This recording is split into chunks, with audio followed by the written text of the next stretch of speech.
Squid game season 2 देखने के बाद जो पर्सनली मुझे फ़ील हुआ है, इस सीरीज़ का हर एक कैरेक्टर में अपने आप में इतनी पोटेंशियल है, इतनी जान है कि जब आप वो कैरेक्टर को मरते हुए देखते हो तो आपको दुःख होता है।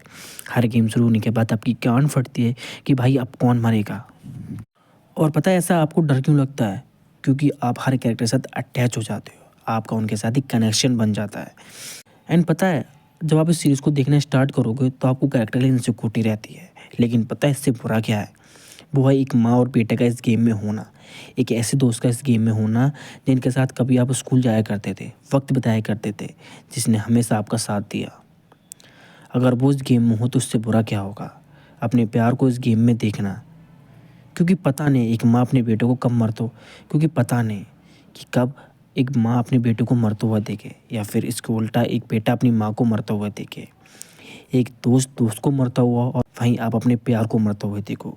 तो सोचो इससे बुरा क्या होगा? और मौत इतनी सस्ती हो जाएगी आपके लिए, इतनी आसान हो जाएगी कि बस आपने एक गलती की, फिर आप कितनी भी रहम मांगो या पैर पड़ लो, बंदूक की गोली आपके भेजे में जाएगी ही जाएगी। एंड जैसे ही कोई गेम हारता था और बंदूक की गोली चलती थी, भाई साहब माँ कसम गांड फटती थी।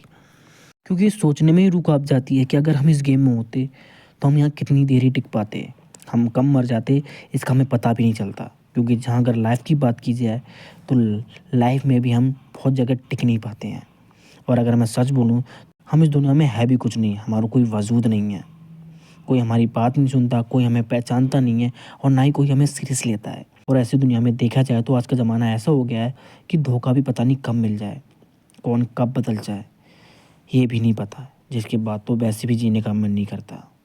हमें इस सीरीज़ से बहुत कुछ सीखने को मिलता है, जैसे कि पहला कि हमें लोगों की कभी मदद करने से हिचकिचाना नहीं चाहिए, भला कैसी भी सिचुएशन हो। जैसे कि रेड और ग्रीन लाइट जब गेम हो रहा होता है और जी गेम ख़त्म होने वाला होता है तो तब एक प्लेयर घायल हो जाता है, तब उस वक्त उस प्लेयर की मदद करने के लिए कोई नहीं आता है क्योंकि टाइम बहुत कम बचता है। तब जब जो हुन और ह्यूंग-जू ये दोनों कैरेक्टर फिर भी उसकी हेल्प करने के लिए आगे बढ़ते हैं, ये जानते हुए भी कि अगर टाइम से नहीं पहुँचे तो ये दोनों भी मर सकते हैं, लेकिन फिर भी वो लोग उनकी मदद करने जाते हैं।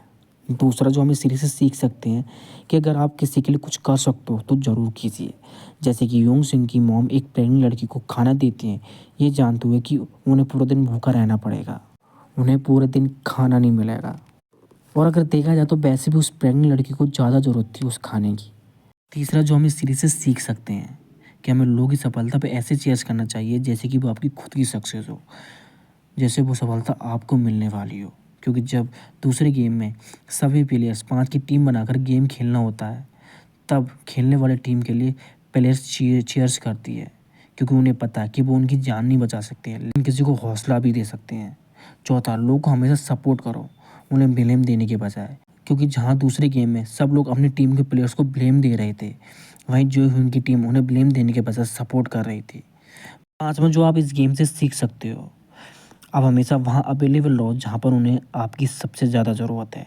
जैसे विंगो गेम में जो और 001 प्लेयर यूंग सिंह की माँ की हेल्प करते हैं, क्योंकि यूंग सिंह की माँ को लगता है कि अब वो मरने वाली है, बहुत ज़्यादा अकेली फील करती है, लेकिन यूंग सिंह और जी-हुन आते हैं और उसकी माँ की मदद करते हैं। एंड लास्ट, अगर आपने कभी किसी के साथ बुरा किया है या फिर उसके साथ कभी आप उसका साथ नहीं दे पाए जब उसे आपकी सबसे ज़्यादा ज़रूरत थी, तो आप उससे माफ़ी मांग लो। क्या पता आपकी माफ़ी मांगने से वो टूटा हुआ इंसान ठीक हो जाए, हारा हुआ इंसान उठ जाए एंड फिर से वो अपनी ज़िंदगी खुश तरीके से जीने लगे।